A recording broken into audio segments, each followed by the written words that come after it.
Hi, I'm Audrey. 9 years ago, at a family barbecue under the Georgia sun, my brother looked me in the eye, called me trash, and punched me to the ground while everyone else stayed silent. Even my mother, instead of helping me up, pressed my father's cracked watch into my palm, as if to say I was already finished. That night, I had no home, no hope. Just the hum of a neon CVS sign above my car as I cried myself to sleep. But pain has a way of turning into fuel. I studied in the dark, worked until my hands bled, and clawed my way into building, something that could never be taken from me. Today I stand as a CEO looking out over the Pacific from my own oceanfront mansion. And then, they came back. Caleb and Vanessa smiling, dragging suitcases across my marble floor, pretending the past didn't exist. They thought blood gave them a right to everything I built. They thought I'd bend the way I used to. They were wrong. What I did next changed everything. The air in Savannah hung thick that July afternoon, heavy with smoke from the grill and the sweetness of spilled beer. My mother, Margaret, sat quietly on the porch swing, her back straight, her eyes roaming over the crowd like she was somewhere far away. In the backyard, my brother Caleb had planted himself by the cooler, beer in hand, while his wife Vanessa floated between groups of relatives like she was hosting the whole affair. Their laughter rose and fell in uneven waves, uncles bragging about golf scores, cousins catching up about jobs, kids darting under the clothesline with popsicles melting down their wrists. I stood near the folding table, a plastic cup sweating in my hand, nodding when someone looked at me, smiling when I was supposed to.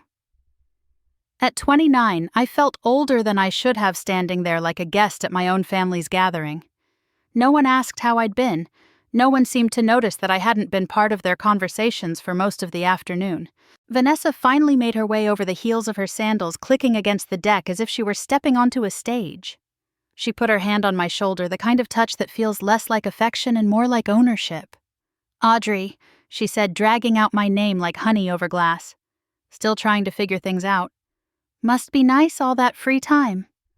Her voice was loud enough for 3 aunts standing nearby to hear. They chuckled softly like they couldn't help themselves. I felt the heat crawl up my neck, hotter than the sun overhead. "I've been freelancing," I said, steadying my voice. "It's flexible. It pays the bills." Vanessa tilted her head the way someone does when they've already decided the answer doesn't matter. "Flexible is just a fancy word for living off other people's hard work, isn't it?"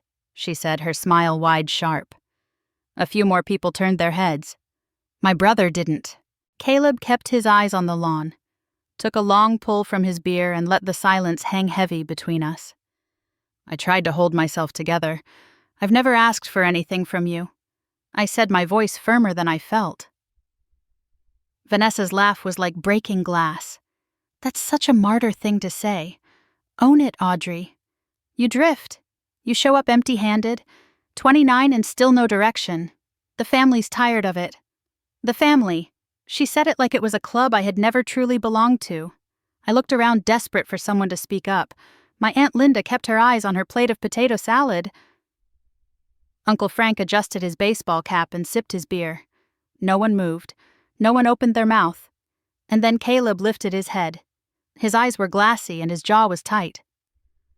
"She's got a point," he said, his voice cutting through me, sharper than the words themselves.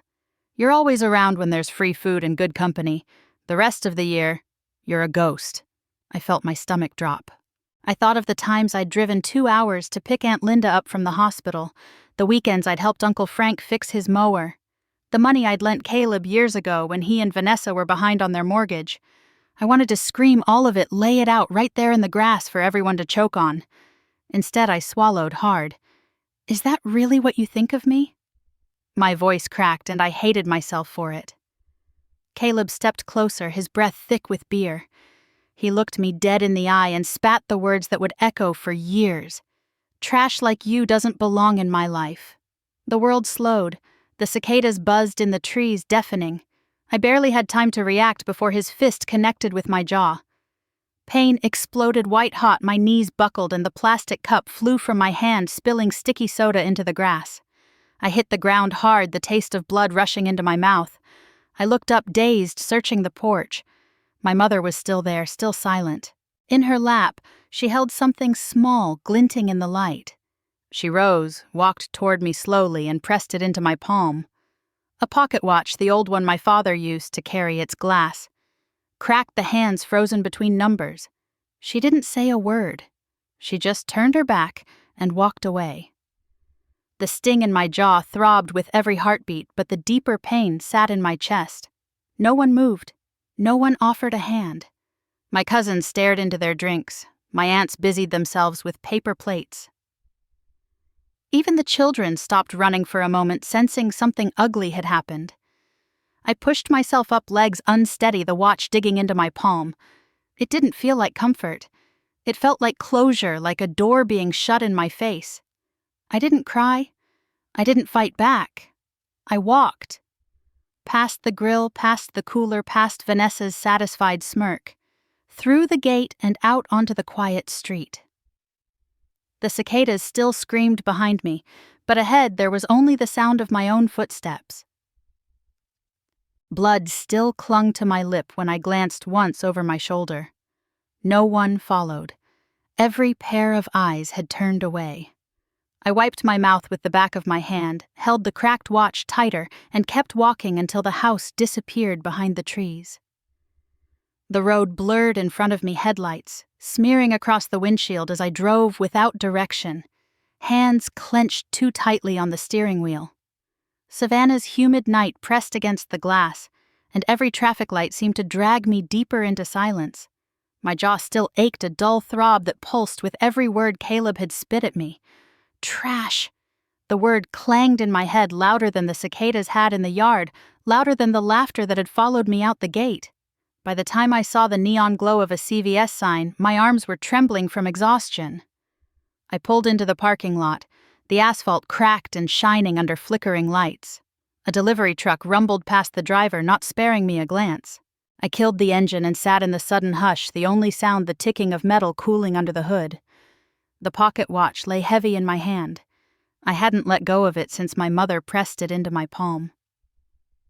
The glass was cracked, the hands frozen between numbers, just like I remembered it from my father's dresser drawer when I was a girl. I could still see him in his shop sawdust in his hair, his big hands smoothing the grain of a half-finished chair. "You're worth more than anyone's words," he used to tell me, brushing curls out of my face as if I could really believe him. Now, staring at the broken watch, the lie of it burned. I reclined the seat back and curled into myself, pulling an old throw blanket from the back seat. It smelled like dust and the faint trace of the dog I used to have years ago, the one that died before Dad did. I pulled it tight around me, trying to block out the ache in my stomach. I hadn't eaten since early afternoon, and the sourness of cheap soda mixed with the metallic taste of blood at the back of my throat made me nauseous. Through the windshield, the CVS sign buzzed a hollow hum that seemed to mock me. Customers drifted in and out, women with baskets of shampoo and chips, men grabbing packs of beer, no one noticing me crumpled in the corner of the lot. My breath fogged the glass, and I traced a circle in it with my fingertip, a nervous habit from childhood. I thought of Aunt Linda, how I'd once driven her 2 hours to a hospital appointment because Caleb was too busy. She hadn't looked at me when Vanessa laughed tonight. Uncle Frank, too. How I'd fixed his mower last summer, sweating in his yard while he thanked me half-heartedly. Tonight he sipped his beer like I was invisible. The betrayal of their silence cut deeper than Caleb's fist. My chest tightened, and finally the tears came. They slid hot down my cheeks, soaking the thin blanket, until I pressed my palms over my eyes just to stop the shaking. For a moment I thought of driving back, of storming into that backyard and screaming at them until they saw me, until they acknowledged I was more than the nothing they decided I was. But then I pictured Caleb's face cold and certain, and Vanessa's smirk curling at the edges. No, I won't go back. I whispered into the stale air of the car. My voice cracked but steadied. I won't beg them to see me. The words hung in the cabin like a vow. The night stretched on. I shifted in the seat, tried to find comfort in the cramped space, but the ache in my jaw and the gnaw of hunger wouldn't let me rest. The air grew cooler, dew forming on the windshield, dampening the already thin blanket. A security guard made a slow loop through the lot, his flashlight sweeping across my car. I ducked low, heart pounding, until he passed without stopping. I thought of Dad again, of the last time I saw him alive. He'd been sanding the arm of a rocking chair, smiling faintly when I walked into the shop.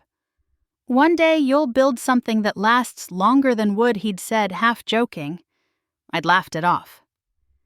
Now that memory burned because I couldn't imagine building anything at all. Sometime near dawn, exhaustion pressed me under.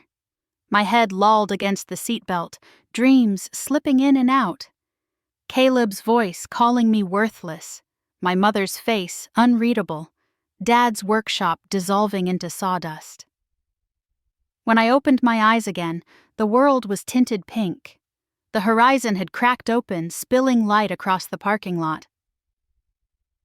A delivery truck honked as it pulled away, and the CVS doors sighed open for the early rush.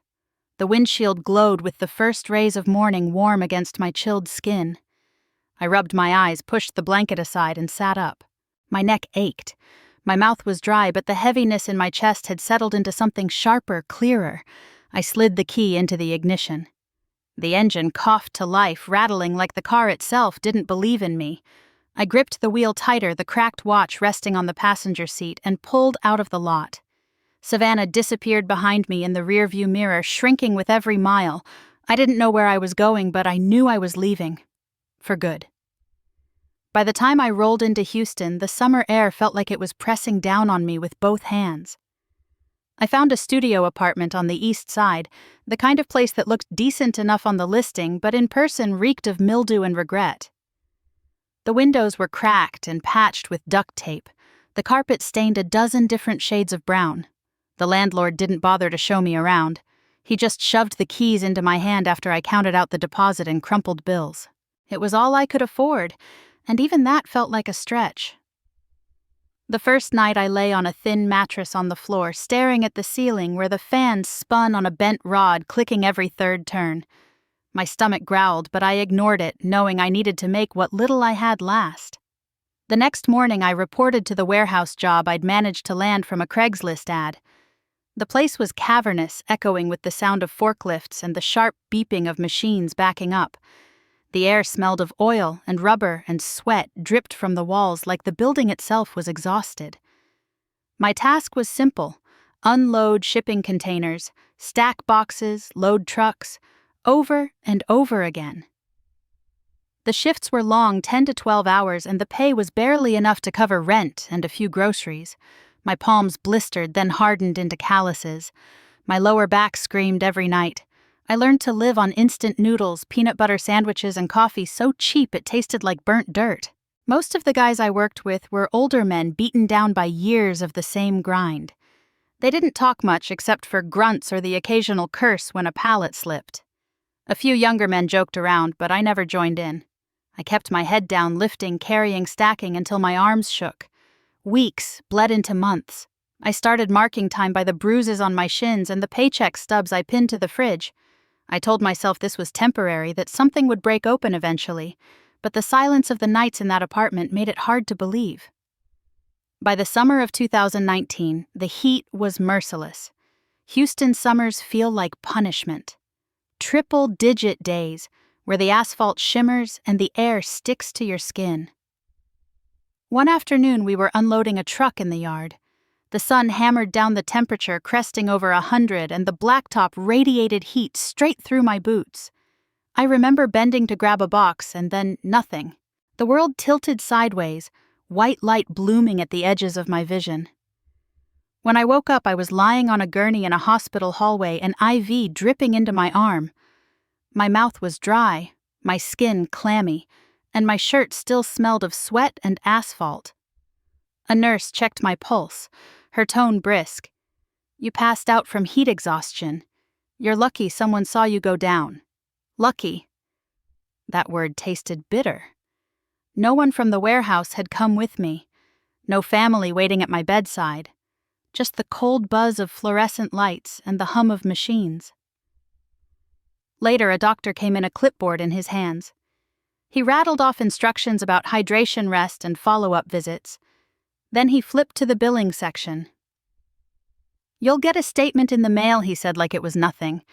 I watched the numbers scrawled across the paper climb higher than my monthly rent. At the desk, the clerk slid the forms toward me without looking up. "Sign here to set up a payment plan." Her nails clicked against the counter as she pointed to the line. My hand shook as I signed, knowing it would shackle me to debt for months. When I checked my wallet afterward, I had a few crumpled singles left, barely enough for bus fare home. I shuffled out of the hospital, clutching a paper bag with painkillers and electrolyte packets. The sun was still blazing outside, mocking me. My legs felt heavy, my chest hollow. I sat on the curb for a moment, cars rushing by, and watched people walk past without a glance.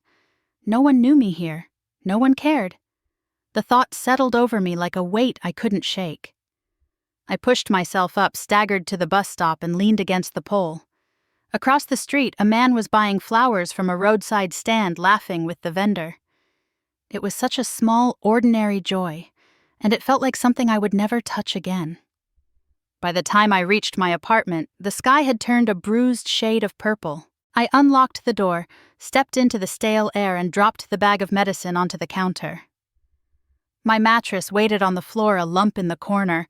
I sank down onto it, pressing my palm against my sore jaw as if the ghost of Caleb's fist still lingered there. The cracked watch lay on the nightstand, its hands frozen in time. I stared at it until my vision blurred, wondering if maybe my life had frozen too, stuck between numbers going nowhere. I lay back, the ceiling fan clicking above me, the air thick with silence. My body was exhausted, but my mind wouldn't rest. All I could feel was the hollow ache of being unseen, unclaimed, and utterly alone. The laptop wheezed like an old man every time I hit the power button, its fan rattling against the plastic frame. I'd bought it from a pawn shop off Telephone Road, $20 in cash for a machine that looked like it had already lived a dozen lives. Still, when the screen finally flickered to life in the dark corner of my apartment, I felt something shift. At night, the studio was silent, except for the hum of the refrigerator and the buzz of the one working light bulb in the kitchen.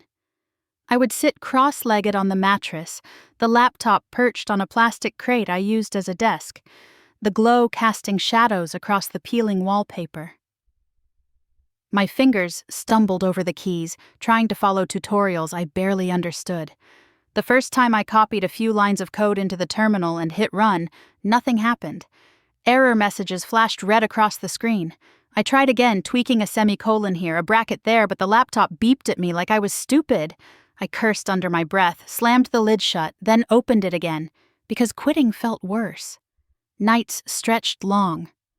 Some mornings I dragged myself to the warehouse after barely sleeping, my eyes gritty, my hands aching from both lifting crates and tapping keys. I kept telling myself it was temporary, that this was a ladder I was building one rung at a time. But when the programs failed, when the logic never clicked, I wanted to throw the laptop against the wall. One night in January, the heater had gone out and I worked in gloves with the fingertips cut off. My breath fogged the screen as I muttered to myself, scrolling back through the tutorial. The words blurred together. I dropped my forehead against my arms and let out a groan that echoed off the bare walls. And then, like always, her voice came back to me. Vanessa's laugh, sharp and cutting. "You'll never make anything of yourself." It replayed in my head like a broken record, fueling the fire in my chest. I straightened, wiped my nose with the back of my sleeve, and typed again. Weeks went by. Failures stacked up, but I kept trying. Every small correction was a victory. A button that finally worked, a line of code that didn't crash. My notebooks filled with scribbles and diagrams, arrows pointing nowhere. One Friday night, I stayed up after a double shift. The city outside was asleep, only the distant hum of traffic drifting through the taped window. My eyes burned, but I forced them open, rewriting a simple program I'd failed at all week. When I hit run this time, the terminal didn't spit back errors. It printed 2 words instead. "Hello, world?" For a moment, I thought it was a mistake. I blinked, refreshed, and there it was again. The simplest program imaginable, but to me it felt like fireworks had gone off in my tiny apartment. My chest tightened, and I let out a laugh that startled me. I leaned back, staring at the glow of those words, and whispered, "Take that, Vanessa." The words filled the room like a secret vow. It wasn't success yet, not even close, but it was proof. Proof I wasn't worthless. Proof I could learn even if it was one tiny step at a time. I closed the laptop carefully as if it might vanish if I wasn't gentle and lay back on the mattress. The cracked watch sat on the nightstand, its hands frozen in place, but for the first time in years, I felt like something was moving forward. Sleep came slowly, but it came with a flicker of hope instead of dread. And in the stillness of that Houston night, I realized I wasn't done. Not by a long shot. At the warehouse, the routine never changed. Trucks backed up to the docks, men shouted over the roar of forklifts and boxes piled high, until my shoulders felt like they were splitting. But when I went home at night and opened that old laptop, I started seeing patterns in the chaos. We were always fumbling with clipboards, arguing over who had which run, losing track of schedules. So one night, staring at the mess of paper stacked on my mattress, I thought, what if I could fix it? I sketched out a simple program on the back of a shipping manifest, just lines and boxes at first, then turned it into code. Weeks of trial and error later, I had a crude little app that let us plug in schedules and see them on a calendar. Nothing flashy, but it worked. The next morning, I showed it to my supervisor, a heavy-set man named Bill, who usually only cared if the trucks went out on time. "Look, I said setting the laptop on his desk. This could help us track runs without losing pages." He squinted at the screen, tapped a few keys. "You did this yourself." "Yeah," I said, heart pounding. He leaned back, whistled low. "Hell, Audrey. This is better than the crap we've been using." He called another manager over. They clicked around, nodding. For the first time since I'd been hired, I saw something close to respect in their eyes. A week later, Bill told me he'd sent my demo to his brother-in-law who worked at a logistics firm called Logitech Solutions downtown. "Don't screw it up," he said, sliding me a business card with the interview date scrawled on the back. On the morning of the interview, I stood in front of my cracked mirror, smoothing down the wrinkles in my only decent blouse. My stomach flipped so hard I couldn't swallow more than a piece of dry toast. On the bus ride in, I clutched my old laptop like a lifeline, sweat dampening the case. The lobby of Logitech smelled like coffee and printer ink, the air cool and professional in a way I'd never been part of. The receptionist gave me a badge and my palms were so sweaty it nearly slipped from my hand.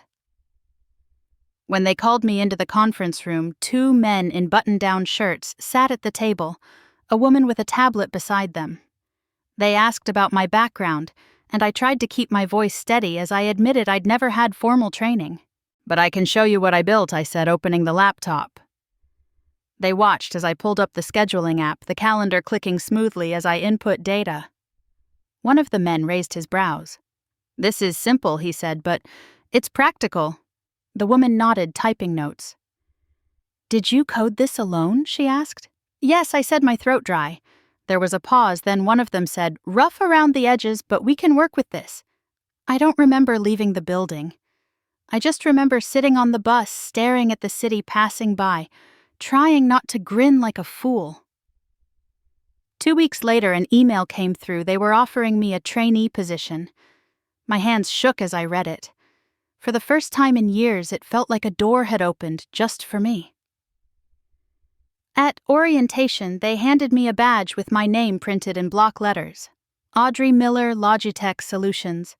I stared at it, tracing the edges with my thumb. It was only plastic, but it felt heavier than gold. The months that followed were brutal. Long days learning systems I didn't understand, nights still working part-time shifts at the warehouse until I could afford to quit. But slowly the chaos started to make sense. My code improved. My confidence grew. I was no longer the girl drifting from one odd job to another. I was building something real. 6 months later, I signed my first full-time contract. The pay wasn't glamorous, but it was steady enough to cover rent without counting pennies enough to finally chip away at the hospital bill that had haunted me. That evening, I sat in my old car outside the office. The sun was setting, staining the windshield orange. I held the paycheck in both hands, the numbers printed clear as day.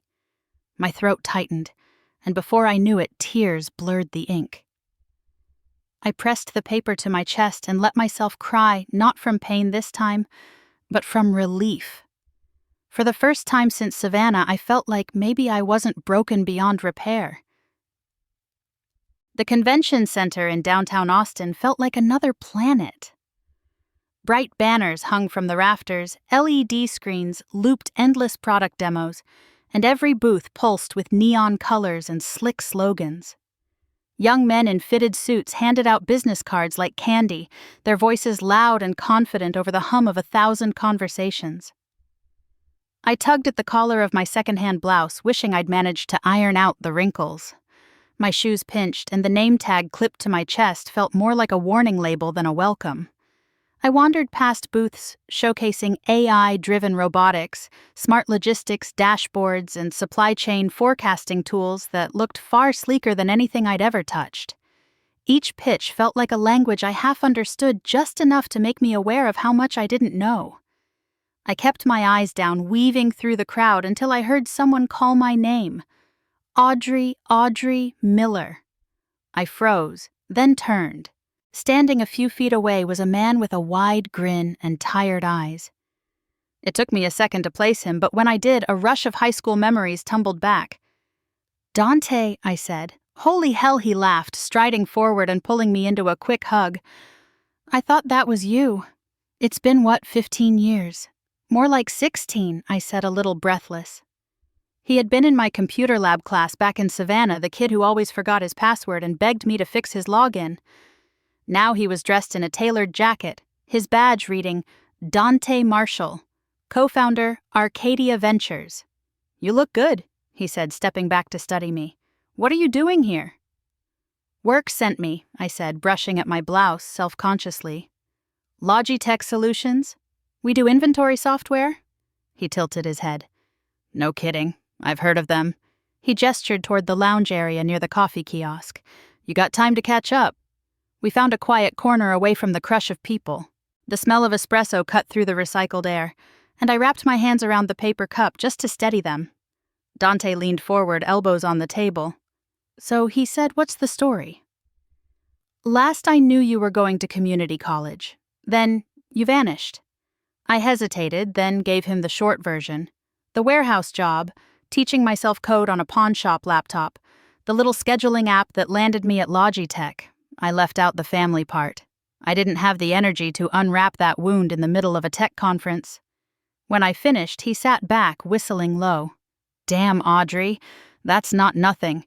Most of the people in this room had a trust fund and an Ivy League degree to get here. You built it from scratch." I shrugged, embarrassed. "It's still small. I'm barely keeping up half the time." "That's exactly why you stand out," he said, his eyes sharp now. "You've been through real life. You've been punched in the mouth and kept moving. People like that think differently. And I need people who think differently." My pulse quickened. "What do you mean I'm putting together a new project?" he said. "Early stage. We're building AI logistics tools for mid-size operations. I've got the money, I've got the vision, but I need someone who actually understands the grind. Not just algorithms. Someone who knows what it's like to sweat in a warehouse." I stared at him, the conference noise fading around us. "You're serious. Dead serious. I've got MBAs lining up for this, but they've never lived the way you have. They don't know what it means to be desperate, to have to fight for every inch. You do." I swallowed hard. "Why me?" He leaned closer. "Because I remember you. Even in high school, you were the one who could solve problems the rest of us gave up on. You don't quit." The words landed heavier than I expected. For years, I had been running from the label my brother had branded me with, trash. Now here was someone from my past saying the opposite, saying I was the one who didn't quit. I didn't answer right away. My mind spun with images of long nights hunched over code, of the cracked watch on my nightstand, of Caleb's fist slamming into my jaw. Could I really do this? Was I ready to step into something bigger than survival?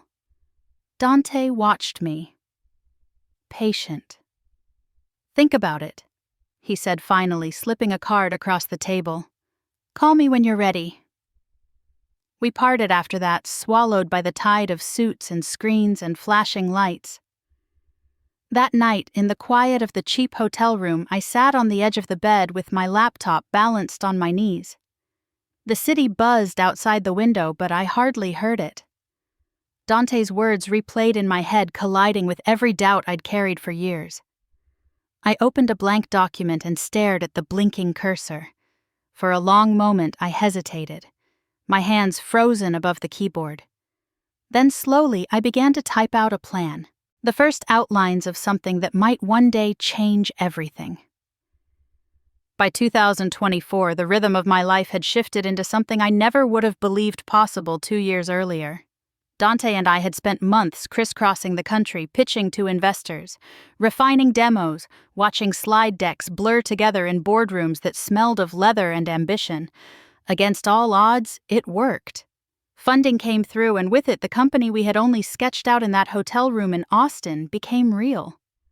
Arcadia Logistics AI opened its headquarters in San Diego, and I was no longer just a warehouse worker with a half-broken laptop. I was a co-founder, then a CEO. The growth was dizzying. Clients signed on faster than we could hire staff. Mid-size freight companies from Dallas to Portland adopted our software, and each new contract felt like a brick added to the foundation I'd been building since the night I left Savannah. Investors smiled at me now. Journalists scribbled my words into notebooks, and people who had never spoken my name before began to treat it as if it mattered. I tried to absorb it all without letting it rewrite me. At night, though, when the offices emptied and the hum of the servers filled the space, I would stand by the window of our glass-paneled headquarters, staring out at the Pacific. The ocean stretched wide and endless, reminding me of both possibility and distance. It was after our first major Series B round that I did something I had never dreamed of. I bought a house. Not just a house, but an oceanfront mansion in La Jolla. When the realtor slid the keys across the polished counter, my hands trembled. Walking through it for the first time, empty and echoing, I traced my fingers along the smooth banisters and the cold marble counters. The house had 6 bedrooms, wide hallways that caught the afternoon sun. A kitchen big enough to cook for an army, and a living room with floor-to-ceiling windows overlooking the waves. Out back, the lawn sloped down to the cliffside, the ocean crashing below salt spray drifting in with the wind. I stood on the upstairs balcony listening to the crash of water, and thought about that night in 2016 when I had curled up in the front seat of my car outside a CVS, hungry and humiliated. I thought about Houston, about collapsing on blacktop so hot it burned through my shoes. The contrast made my stomach tighten, not with pride but with something more complicated. An ache, a reminder of how easily it all could have gone another way. Boxes arrived. Furniture was delivered, rooms filled slowly. But no matter how beautiful the house became, I couldn't quite shake the emptiness that clung to it. I would find myself wandering through the rooms at night, lights low barefoot on cool tile, and wonder what exactly I was building all this for. Still, when the podcast invitation came, I accepted. The host, a young woman named Chloe Jacobs, had a reputation for asking sharp but thoughtful questions. We met in a quiet studio in downtown San Diego. She asked about the company, about the grind of startups, about the sacrifices along the way. I answered carefully steady, not embellishing, not playing the hero. Then she asked, "Do you ever wish your family had been more involved in your rise?" The question caught me off guard. My throat tightened, and for a beat I considered dodging it, giving her some polished line about independence. Instead, the truth slipped out. "Family isn't who raised you," I said slowly, "it's who respected you." Chloe blinked, scribbled something in her notebook, and moved on. I exhaled, thinking it would pass like any other offhand comment. But the next morning, my phone buzzed non-stop. That line had been clipped, shared, posted. It spread across LinkedIn, Twitter, TikTok. Someone even printed it on mugs. Respect is thicker than blood. Audrey Miller. I watched the frenzy from my kitchen coffee and hand the Pacific glimmering beyond the glass. My face was suddenly everywhere, and yet I still ate breakfast the same way I had for years. Standing at the stove, 2 eggs over toast. Money hadn't changed that. Success hadn't erased the ache either. When employees congratulated me on the viral quote, I smiled politely, but inside I thought of Caleb, of Vanessa, of Margaret sitting silent on the porch that night. The world thought my story was about triumph. For me, it was still about absence. That evening, I stepped onto the balcony as the sun sank low, casting the ocean in copper light. My mansion was quiet, the kind of quiet that used to mean loneliness, but now felt like armor. I rested my hands on the railing and whispered to no one but the waves I made it. The words drifted out into the salt air, and for a brief moment I almost believed them. The text came in early on a Wednesday morning, just as the sun was spilling over the water outside my bedroom window. I was sipping coffee, scrolling through overnight emails, when the screen lit up with a number I knew by heart. My mother. 3 words clipped and formal. Your brother isn't well. No greeting. No explanation. Just that. I stared at the message, my thumb hovering over the keyboard. A dozen replies fought their way to the surface. Questions, accusations, silence. But none of them made it past the screen. After 9 years of nothing, after blood and bruises and abandonment, this was what she sent me. I set the phone face down on the counter and tried to shake it off, but the words sat heavy in my chest. 3 days later, I found out exactly what she'd meant. It was a Saturday afternoon, the air crisp with ocean salt, when the intercom buzzed at my front gate. I glanced at the monitor and froze. Caleb stood there, older but unmistakable, a suitcase by his side. Vanessa was next to him, immaculate as always, her lips curved in a smile too polished to be real. I didn't press the button. Somehow the gate swung open anyway. My stomach dropped. How the hell did they know the code? By the time I opened the front door, they were already halfway up the stone path, dragging luggage across the manicured lawn like they owned it. Vanessa's eyes swept over the house with quick, greedy admiration. Audrey! She sang, arms out as though greeting an old friend. This place is stunning. Absolutely stunning. Caleb's grin was too wide, too easy. Little sis, he said, setting his suitcase down and reaching toward me like nothing had happened. You gonna leave me hanging? The sound of that nickname scraped against every nerve in my body. I didn't move. For a moment we just stood there, the Pacific crashing behind us, the silence between us louder than the waves. I finally stepped aside, not because I wanted to, but because I didn't know what else to do. They brushed past me without waiting for permission. Heels clicking on the marble floor, suitcase wheels rattling on the tile. Inside the house felt different, colder. The sunlight pouring through the glass walls seemed harsh, unwelcoming. Vanessa floated into the living room, her hand brushing the back of the leather couch like she was already claiming it. Caleb whistled low as he peered out the window at the ocean. Man, he said, shaking his head. Who would have thought my little sister all grown up CEO Ocean View and everything? I'm proud of you. The words should have meant something, but they landed hollow too late and too practiced. I crossed my arms over my chest, leaning against the doorframe, watching them move through my home. Vanessa turned to me, her eyes bright with false warmth. We were in the area, she said casually, like it was nothing to show up uninvited after nearly a decade. Figured it was time to reconnect. It's been far too long, don't you think? Her tone made it sound like the absence had been my choice. My jaw tightened, but I kept my mouth shut. Caleb dropped onto the couch, stretching his legs like he'd been here 1,000 times. Family's family, Audrey, he said with a smirk. At the end of the day, that's all that matters. I almost laughed. Almost. Instead, I watched as Vanessa perched delicately on the armrest beside him, her manicured nails tapping against the leather, her eyes flicking around the room like a realtor sizing up property. My phone buzzed in my pocket. I didn't need to look to know it was my mother. The knot in my stomach tightened.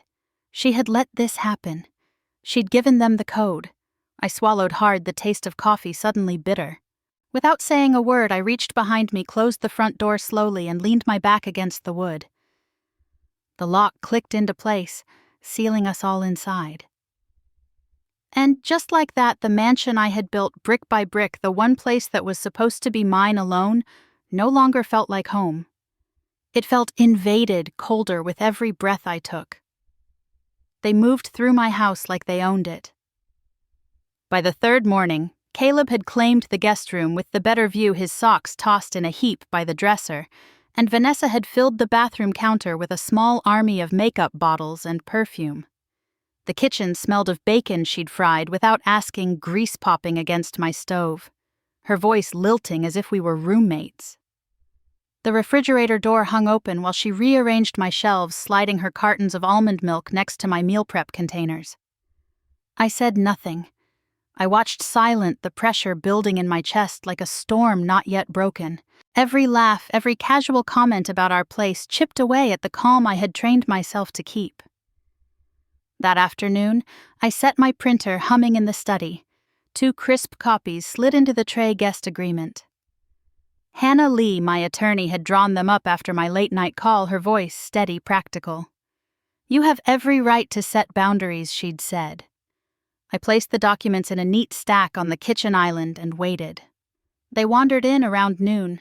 Caleb rubbed sleep from his eyes, still in a t-shirt, and sweats, his hair messy. Vanessa scrolled through her phone, her nails tapping the screen. "What's this?" Caleb asked, picking up the top page. His voice carried a forced laugh. "Your guests," I said evenly. "That outlines what that means." He flipped the first page, eyebrows rising. "Come on, Audrey, legal paperwork, we're family."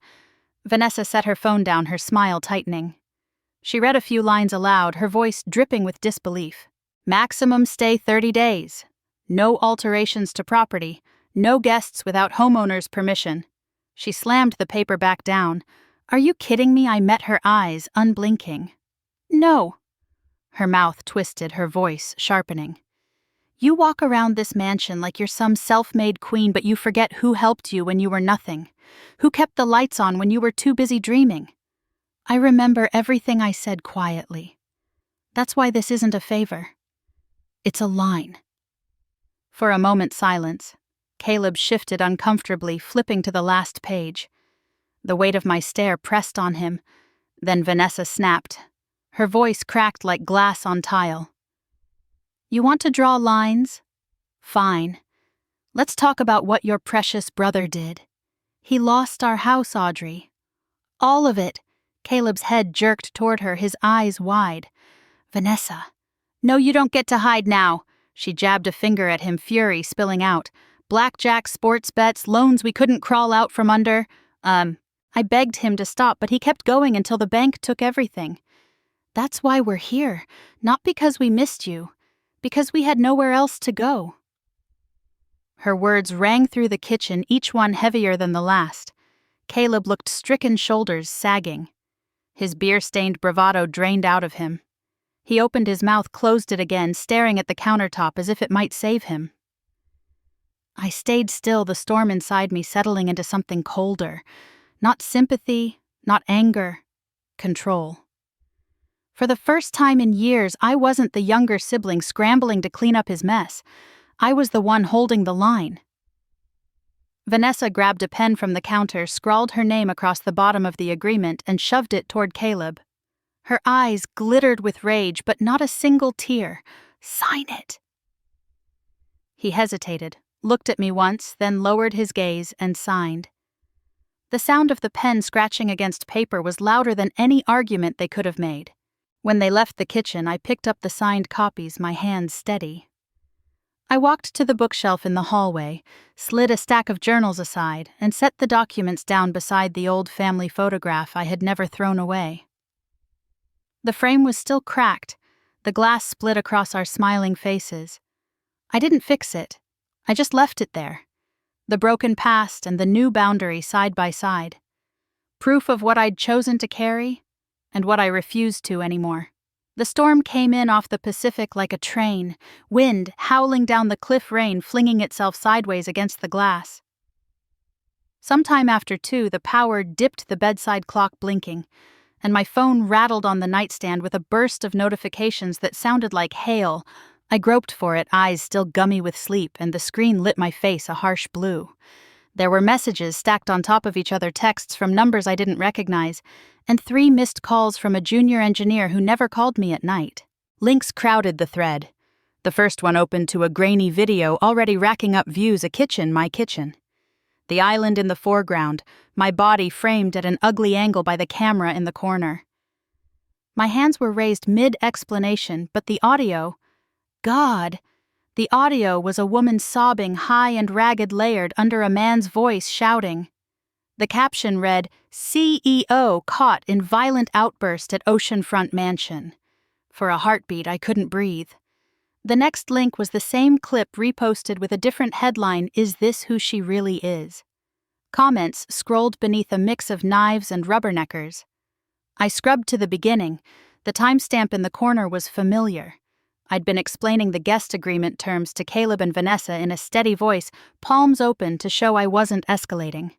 On the clip, my voice had been drowned out completely. Someone had stitched in crying and a thud, then blurred the second figure just enough to suggest a victim. I sat up, back pressed to the headboard as the wind punched the windows. For a long second, the room tunneled. The thunder, the artificial sobbing, the sick tilt of seeing my own home turned against me. Then something in me slid into place. The panic receded. I swung my legs out of bed. The floor was cold under my feet. I crossed the hall to my study and flicked on the desk lamp. The house creaked in the gale.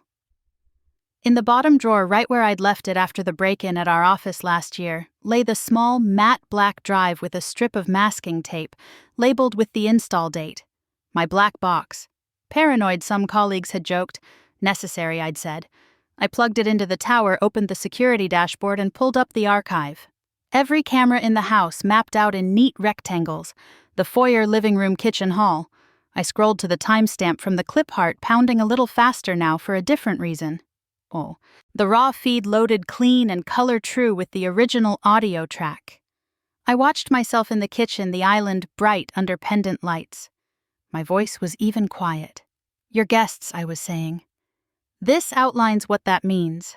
No sobbing, no shouting, just the low hum of the refrigerator and the clink of a glass. I muted it and opened another window, loading footage from the guest room 2 days before when I'd heard them whispering and made a note to check later. Vanessa paced in front of the bed in a robe, her hair piled on top of her head. Caleb sat slumped in the chair by the window, rubbing his face like he hadn't slept. Her voice was sharp, clipped. "If we cut it right, no one will bother with the details," she said. "We only need the angle where her hands are up. Layer a cry track. People see what they want to see." Caleb muttered something and she snapped back. "She won't hit back. Audrey lives on her image. She'll fold." The rain hammered the roof. I felt a heat rise up my spine that wasn't fear. I rewound the kitchen footage, exported both clips with timecodes burned in, and copied the relevant camera logs. Metadata hashes the file integrity reports into a folder. Then I opened my email and typed to Hannah Lee with the subject, "Urgent. Defamation security footage attaching the zip via our firm's secure portal." I CC'd Colleen, our PR lead, then added a line, "Chain of custody intact. Originals preserved on drive. Please advise on immediate steps." As the files uploaded, another alert flashed on my phone. Someone had created a thread tagging our company. I didn't click. Instead, I opened our incident response doc, the one I'd built with Hannah after the office break-in, and started down the checklist: preserve, originals, notify, counsel, notify PR, restrict internal commentary. Prepare a brief factual statement. No adjectives, no righteous fury. Just facts. A minute later, my screen pinged. Hannah up and already on it. Received. Do not post personally. We will issue a demand for removal and a litigation hold to the identified posters. Drafting cease and desist and defamation notice now. Colleen will coordinate media. Sit tight.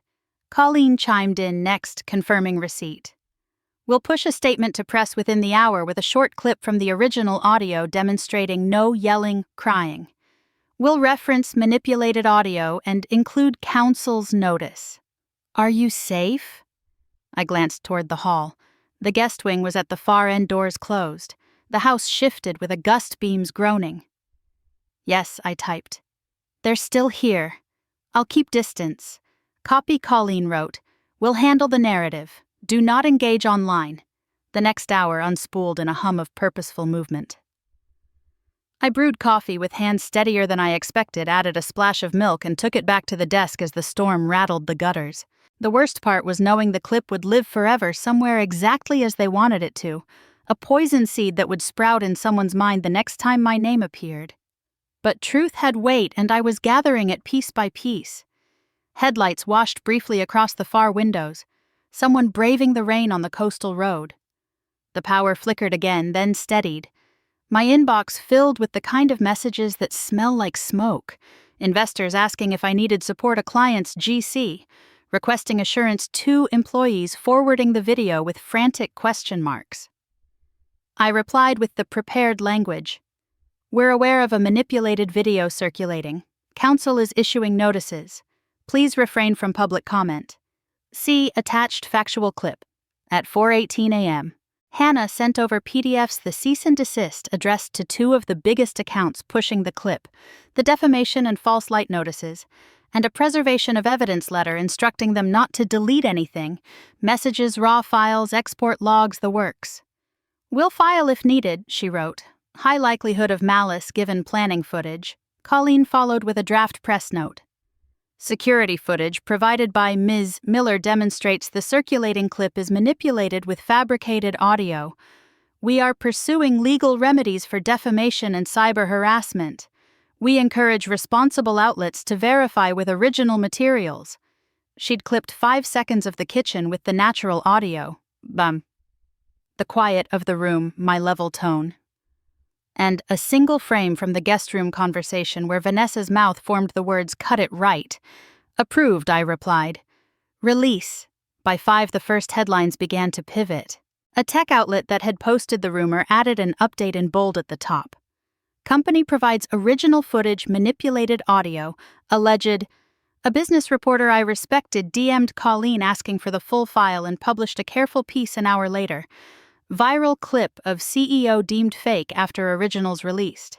Attorney cites deliberate fabrication. The comments shifted too.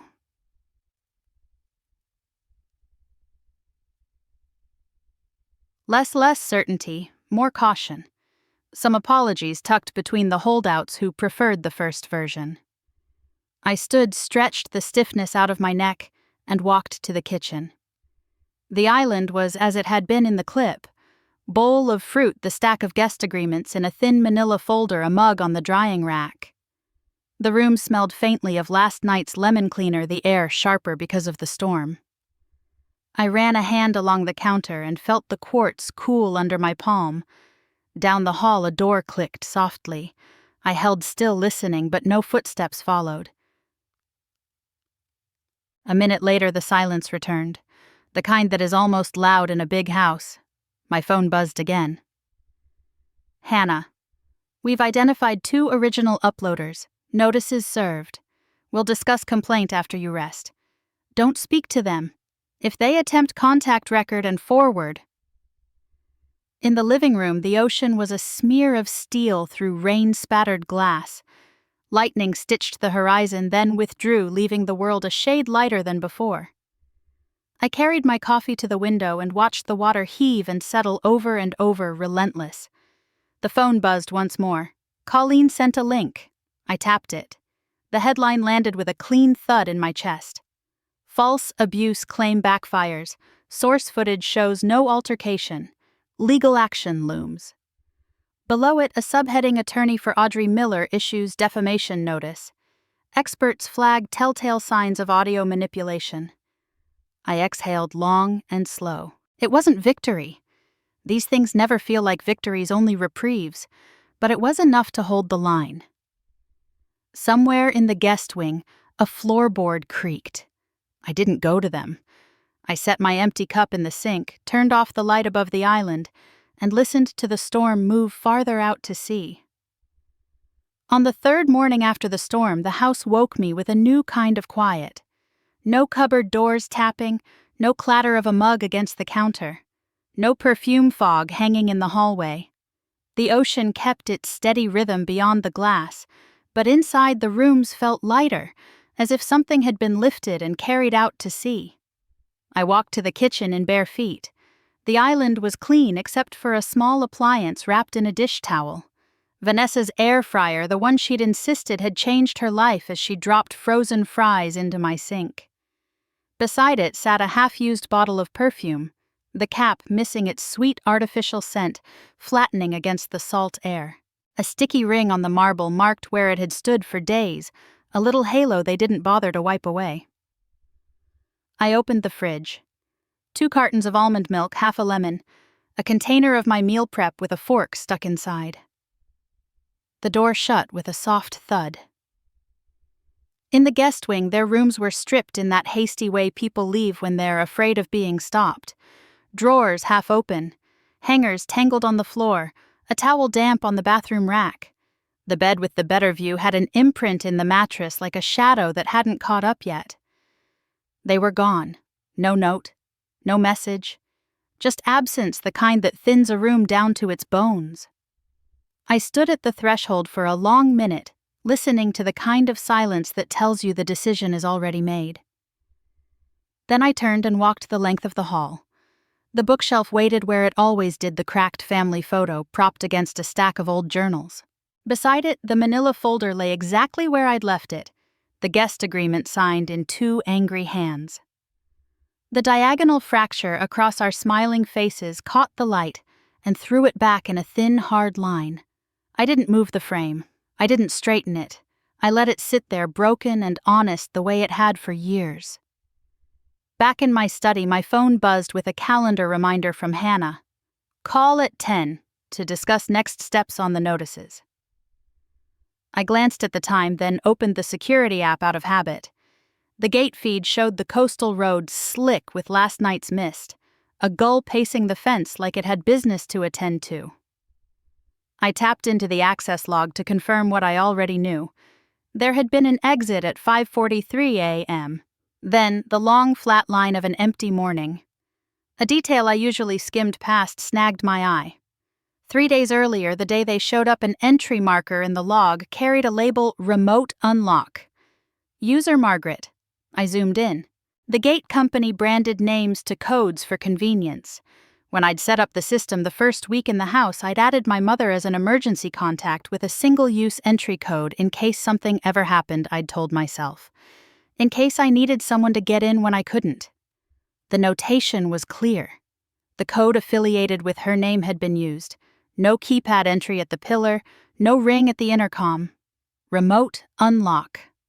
My stomach went hollow in that clean, dry way grief sometimes arrives not as a wave, but as a vacuum. I scrolled back through the logs over the previous month. Nothing from her, no sign of curiosity or mistake. Just that one use time-stamped 11 minutes before Caleb's Uber pinged my address.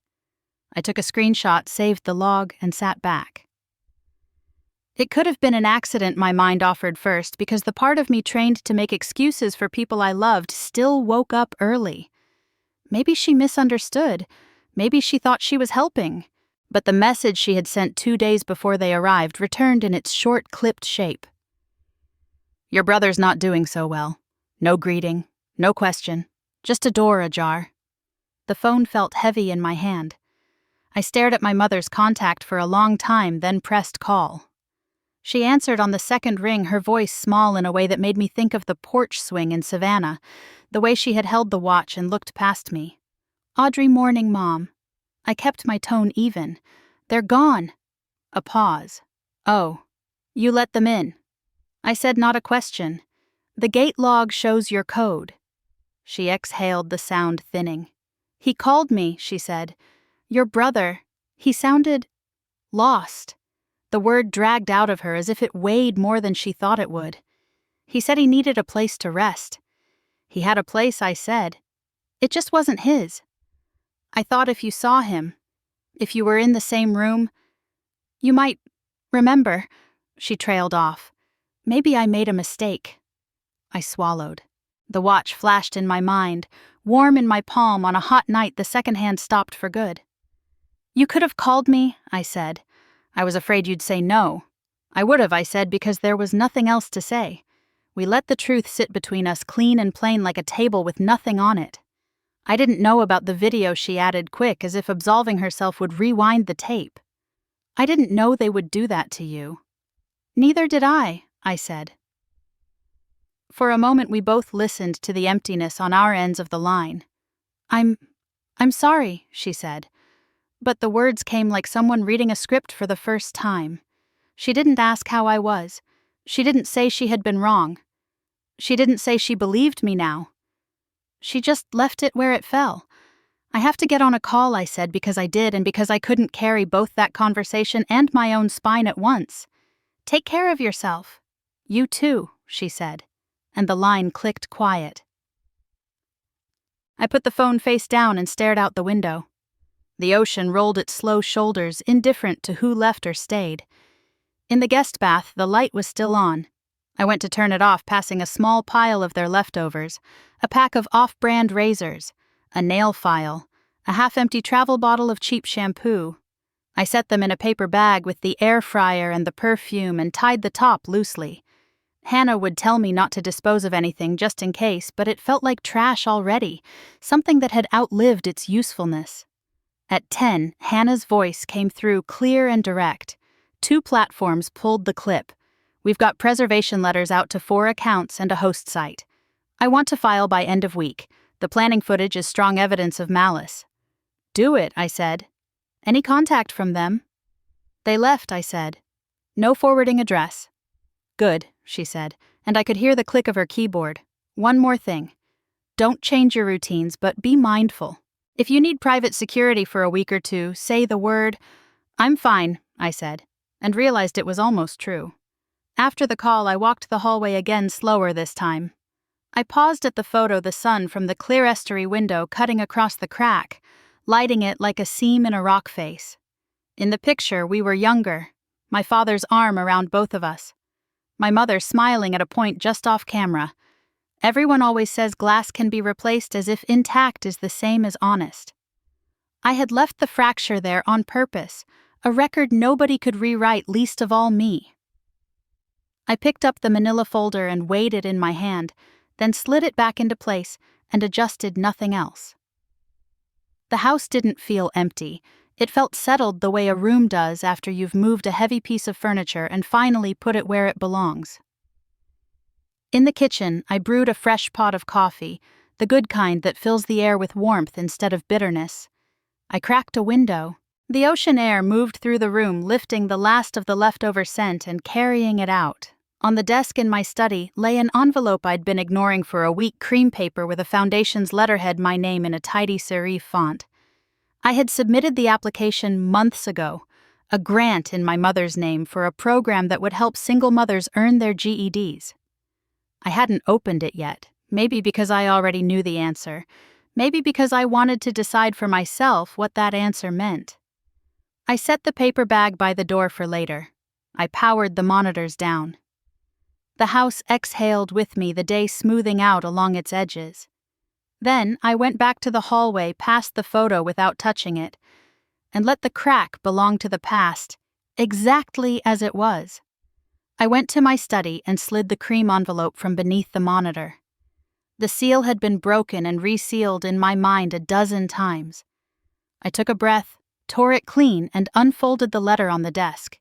The language was formal, but the line that mattered landed in the center of the page. We are pleased to confirm approval of the $100,000 grant designated in honor of Margaret Miller to support GED preparation and child care stipends for single mothers at the San Diego Women's Learning Center. I traced my mother's name with my finger. It didn't absolve anything. It didn't rewrite the gate log or the porch swing in Savannah, but it put something with weight on the other side of the scale. She had read to me under a yellow lamp when I was small, sounding out words until they belonged to me. This felt like placing that lamp on a table someone else could use. I signed the acceptance and scanned it to their program director with a short note. My mother taught first graders for 30 years. She believed reading could unspool a knot inside a person, Please use this to make room for women who need a door to open. Then I printed a single copy and set it in the hallway beside the cracked family photo, the paper bright against the dark wood. By late afternoon, the house smelled like garlic and rosemary. I chopped vegetables the way my father taught me. Steady, deliberate, and slid 2 pans into the oven. A salmon fillet went in next, lemon rounds tucked along the top. I set the table in the dining room instead of eating at the stove like I always did. Candles. I rarely lit cloth napkins, still stiff from the drawer, mismatched wine glasses, because the perfect ones never matter when the conversation is good. Outside, the sky softened to a kind of gold you only get by the water.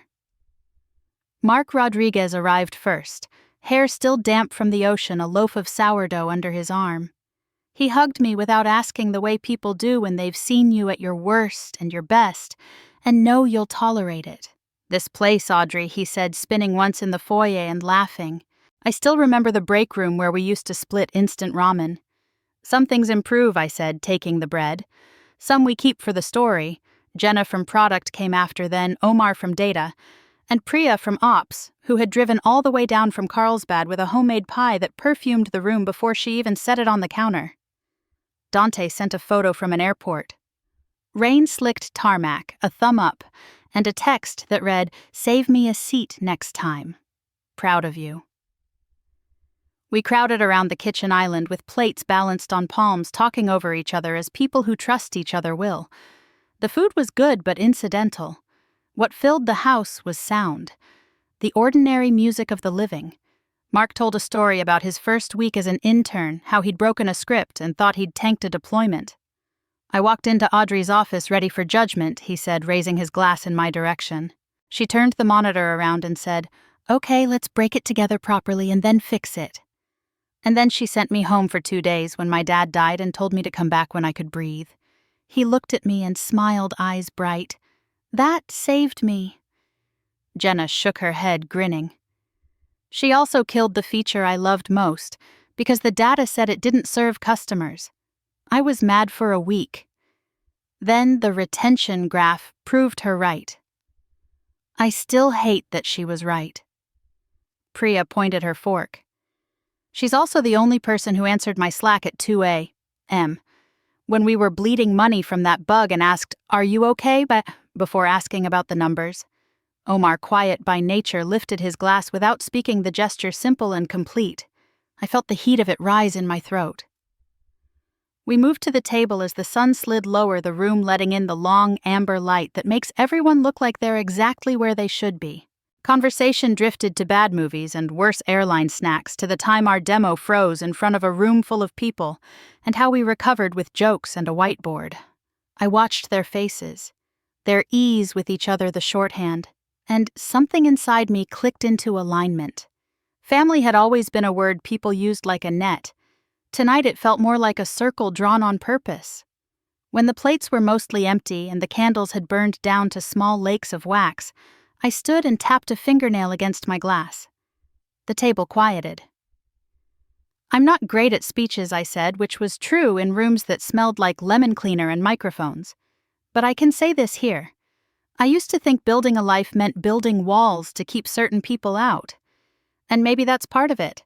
But tonight I realized I was also building a room where the right people could exhale." Mark murmured, "We can," and I nodded. "I got a letter today," I added, resting a hand on the folded paper on the sideboard. "A literacy grant in my mom's name. It's going to help women who didn't get a straight shot at education. I don't know if she'd understand all of my choices. I don't know if I understand all of hers. But this part, the part where we make the world a fraction kinder, I think she'd recognize that. No one rushed in to fix or soften what I hadn't said about the rest. That, too, is a kind of respect." We ate pie in the living room with our shoes off, legs tucked under us, the ocean a low hush beyond the glass. Someone put on a playlist that drifted between old soul and new pop. We argued gently about whether cilantro tastes like soap and whether the best coffee in San Diego is found in a place with a line out the door or in the quiet spot around the corner where the barista knows your order by the second visit. Laughter kept bubbling up in the easy places. The house that had felt like armor the night before now felt like a hearth. When the night had thinned and the last dishes were stacked by the sink, people began to stand hugging, promising to send links and recipes, and an article one of them swore would change how we wrote specs forever. At the door, Mark squeezed my shoulder. "Proud of you, boss," he said, and then corrected himself. "Proud of you, Audrey." After the last taillight disappeared down the hill, the quiet that settled wasn't the old kind that echoed. It was full. I walked back through the hall, pausing at the sideboard. The letter sat where I'd left it. Beside it, the cracked family photo held its line of light. I slid the letter closer to the frame until they touched. Past and present sharing a corner. In the foyer, I turned off the chandelier and walked to the wide front windows. The ocean exhaled in its sleep waves, folding and unfolding with a patience that outlived everything. My reflection hovered in the glass, the room behind me arranged not perfectly but honestly. "They thought they could destroy me," I said to the dark water, my voice low and steady. "But they only helped me build a wall they'll never cross." For a while I stood there, and did nothing but breathe the sound of the sea lining up with my own. Then I clicked off the final lamp and let the house rest. If you've ever been dismissed by the people who were supposed to love you, stay a little longer with me. Share the part of your story that finally turned toward respect. Leave a comment so someone who needs it will find it. And if this place feels like a circle, you want to keep subscribe and come back. In this corner, respect is the family that lasts.